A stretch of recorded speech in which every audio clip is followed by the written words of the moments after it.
অনুরোধ করছি দেরি হবে আগে এক শিশু শিল্পী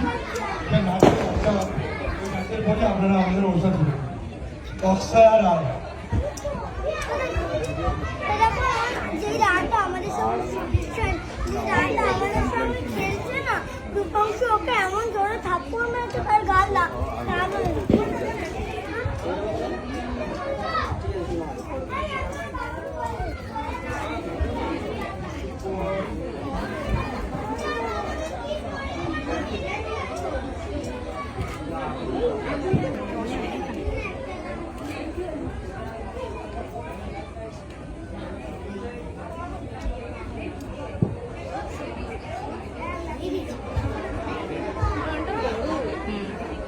জোরে আলোচনা